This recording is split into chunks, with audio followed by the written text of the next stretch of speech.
అందరికీ నమస్కారం అండి.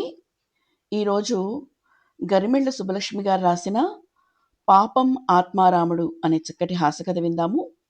కథలోకి వెళితే, భలే మంచి రోజు పసందైన రోజు అని ఆనందంగా పాడుకుంటూ ఆదివారం తీరుబడిగా నిద్రలేచాడు చందు.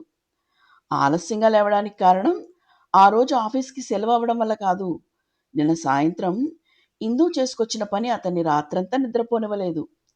ఎన్నడూ లేనిది నిన్న సాయంత్రం చంద్రం భార్య ఇందుమతి పని కట్టుకుని రైతు బజారుకి వెళ్ళి 2 పెద్ద సంచీల నిండా కూరలు కొనుక్కొచ్చింది.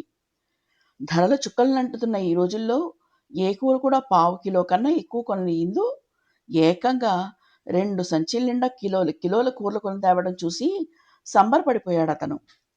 సహజంగా భోజన ప్రియుడవడం చేత వరుసగా 4 రోజులు షడ్రసోపేతమైన విందు భోజనానికి మానసికంగా సిద్ధపడిపోయాడు. ఇందుమతి చెయ్యి సాక్షాత్తు అన్నపూర్ణ హస్తమే. కూరలో ఆవపెట్టిందంటే ఆ ఘుమఘుమ ఇల్లంతా సందడి చేస్తుంది.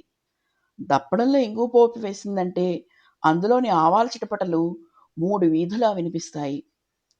మరింక నూనెలో ముక్క వేస్తేనా, నా సామి రంగా చుయ్ చుయ్యమంటున్న ఆ శబ్దానికే నోట్లో నీళ్లూరిపోతాయి.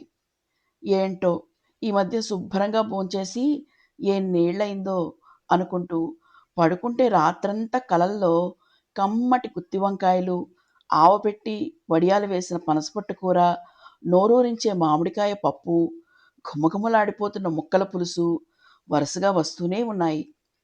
ఉదయాన్నే టీపాయ్ మీదకి కాళ్ళు జాపుకుని కూర్చుని కాఫీ తాగుతూ రాత్రి వచ్చిన కలలని నెమరు వేసుకుంటున్న చందుకి ఆటో వచ్చిందా అని ఇందు పనిపిల్లని అడగడం వినిపించింది.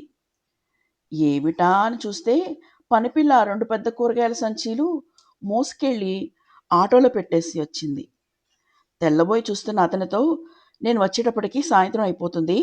ఈ పూటకి బయట ఎక్కడైనా భోంచేసేయండి అంది ఇందు పర్సులో డబ్బు సెల్ ఫోన్ ఉన్నాయో లేవో చూసుకుంటూ. ఆ సంచులు మనవి కాదా? తన ప్రాణం వాటిలో వెళ్ళిపోతున్నంత బాధతో అడిగాడు చందు. మనవే. రమ వాళ్ళ ఇంటి దగ్గర కమ్యూనిటీ హాల్‌కి వెళ్తున్నాను. అక్కడ ఏదైనా ఫంక్షన్ పెట్టుకున్నారా? ఫ్రెండ్స్ అందరూ కలిసి వండేసుకుని తినేస్తారేమో అన్న దుగ్ధతో అడిగాడు. వారి చేతిలో విద్యే కదా అని. కాదు. ఇవాళ అక్కడ వెజిటబుల్ కార్వింగ్‌లో పోటీ ఉంది. ఎవరి కూరలు వాళ్ళే తెచ్చుకోవాలి. అన్నట్టు బయటికెడుతున్నాను.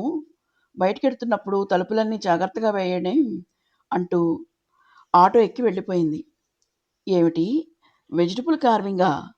అంటే అవన్నీ తినడానికి కాదా? ఒట్టినే అలంకరణకేనా? సాయంత్రం ఇందు చేటంత మొహంతో చేతిలో ఫస్ట్ ప్రైజ్‌తో అలసిపోయిన మెరుస్తున్న కళ్ళతో ఖాళీ అయిన 2 పెద్ద సంచులతో వచ్చింది ఇంటికి. ఎంతో సంబరంగా ఆ ప్రైజ్‌ని చందు చేతిలో పెట్టి గర్వంగా చూసింది.